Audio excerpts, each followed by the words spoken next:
Welcome back. Today, we're zooming way out. We're taking a step back from how AI manages our day-to-day lives, and we're looking at the massive global battlefield. We're talking insane computing power, billion-dollar bets, and sweeping government policy.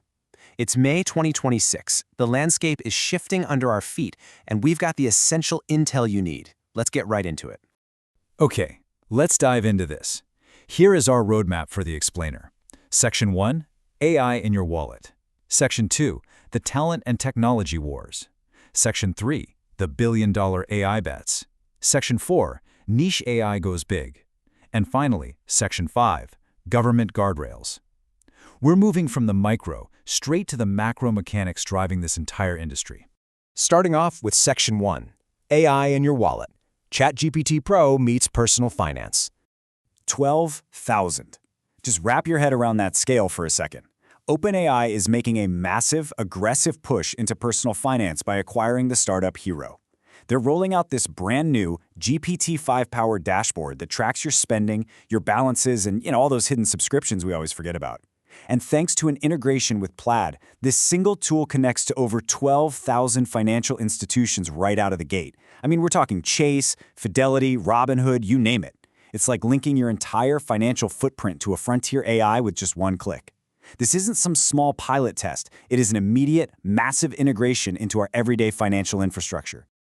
Now, I know what you're probably thinking. Handing the keys to your Fidelity account over to an AI, yeah, that definitely sets off some privacy alarm bells. OpenAI is trying to get ahead of this, though. They've laid out an official policy mandating that any synced financial data gets systematically wiped 30 days after you disconnect your account. It's a pretty crucial guardrail to build user trust, especially with some massive integrations like Intuit coming down the pipeline.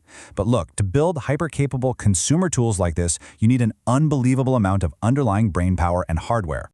Which leads us perfectly into Section 2, the talent and technology wars, big tech versus independence. And this brilliantly illustrates the two totally opposite strategies playing out in the market right now. On one side, you've got Google DeepMind playing the talent absorption game. They're finalizing this roughly $100 million acqui-hire for over 20 top researchers from Contextual AI, including their CEO, Dawi Kiola, while also licensing the underlying tech. But then, look at Zyphra. They are fiercely independent. Right now, they're in deep talks to raise a $500 million Series B at a mind-blowing $5 billion valuation. Their whole play isn't about getting absorbed, it's about building custom open-weight models exclusively on AMD hardware infrastructure. So, you either buy the human capital or you raise insane amounts of independent cash to build out the hardware. All right, zooming out even further to Section 3, the billion-dollar AI bets, the risks of massive capital. $60 billion. Literally, just let that number sink in for a second. CEO Masayoshi Son has decided to deploy a massive $60 billion-plus investment entirely into OpenAI through SoftBank. I mean, it's an unprecedented deployment of capital. It's essentially the ultimate heavy ammunition in these overarching technology wars we were just talking about. But as you can imagine, a bet of this magnitude is definitely causing some friction. Internal sources over at SoftBank are revealing that anxieties are running really high.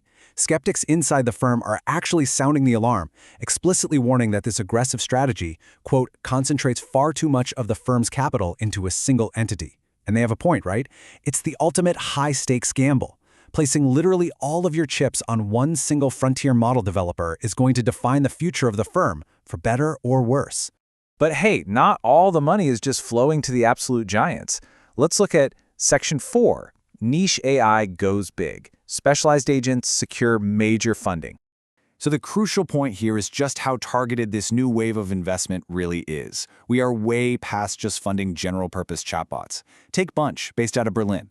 They just closed a 30.1 million euro Series B, led by Portage, and their focus is hyper-specific, building an AI-native platform for institutional investors to manage the fund lifecycle. Highly specific.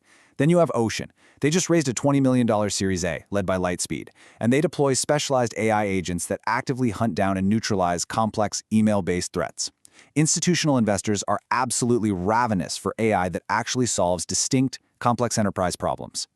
Which inevitably brings us to our final zoom-out step.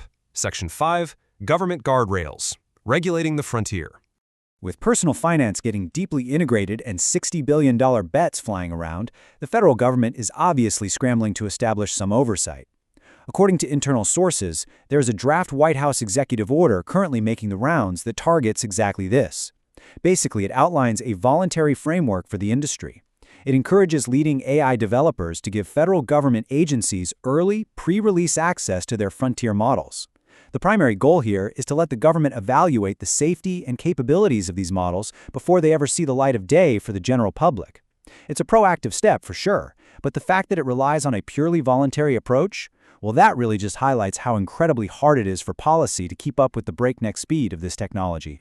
Which leaves us with the ultimate question. You've seen the micro, GPT-5, deeply woven right into your daily personal finances.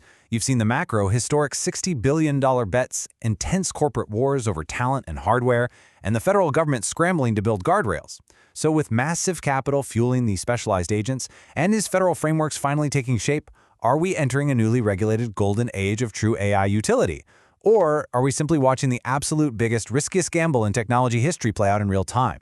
It's definitely something to ponder as these technologies literally rewrite the rules of the game. Keep learning, stay focused, and I'll catch you in the next explainer.